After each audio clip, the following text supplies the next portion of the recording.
We all know somebody who's been impacted by sexual violence, whether it's ourselves, our neighbors, our relatives.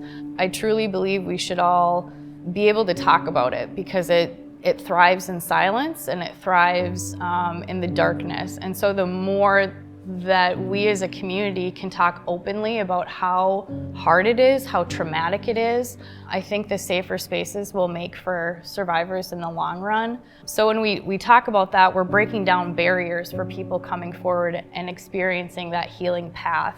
The more that we're supporting our community that's experiencing this, the more our community will thrive.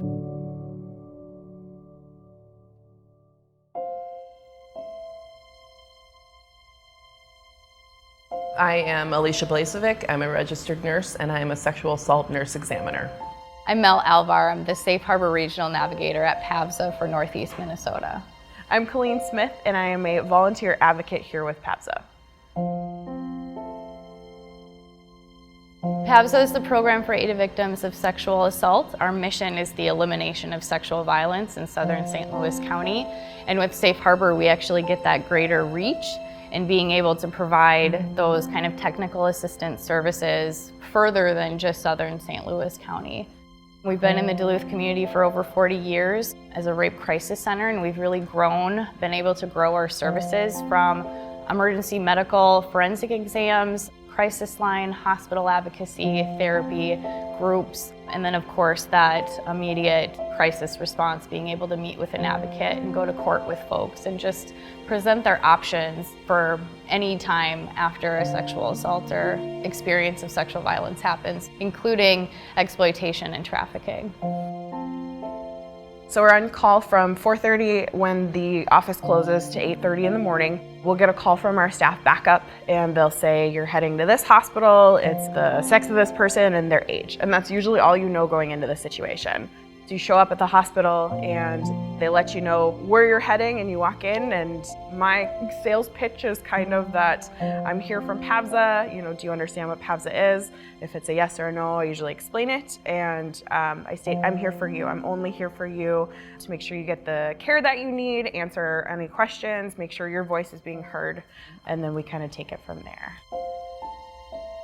A lot of people feel a lot of shame or guilt around their experience, and so Pavsa is here with no judgment. We're here to listen, we're here to believe you, and I can't tell you how many times when I would take helpline calls and hear someone say, I've never told anybody this before, you're the first person. That's probably the most impactful part of this work, is that people are feeling that strength to reach out. It's scary, but we're here to walk alongside of you, whatever it is you need from us, whether that's just to talk once or to walk through a whole process and understand resources and what the legal process looks like. It can be really scary to do it alone, and for people who don't have that support outside, those are the majority of the folks that we work with. So the work's rewarding for me because I get to help somebody. You can actually make a tangible change in somebody's day, even if it is just for a few hours.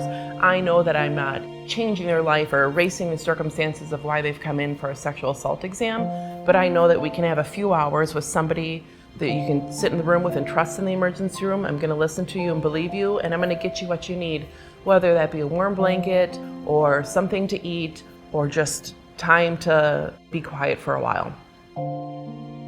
A few years ago, one of the emergency room nurses said to me, I just don't understand how you do it.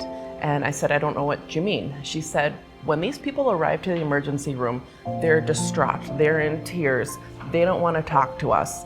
We call you as a sexual assault nurse, you come meet with the patient, and the next thing I hear is laughing from the room that you're in. You're in the exam room and you're laughing and having a great time. And I feel that that is just a gift of my job, that I get to spend time alone with just this patient. My goal is to make them feel safe and comfortable and to make sure they're okay. And it was great to hear that feedback from one of the emergency room nurses of maybe it's working with some people.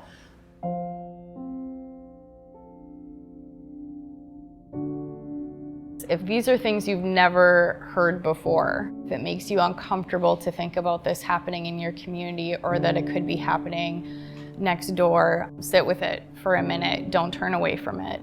These are tough conversations to have. A lot of the conversations happening in the movement right now have been sitting for a long time, and people are finally feeling they have the voice to talk about them. It's not just one thing, it's not just one piece, right? It's not happening in isolation. It's all of us needing to work together to end this issue. So use that uncomfortability to motivate you into action.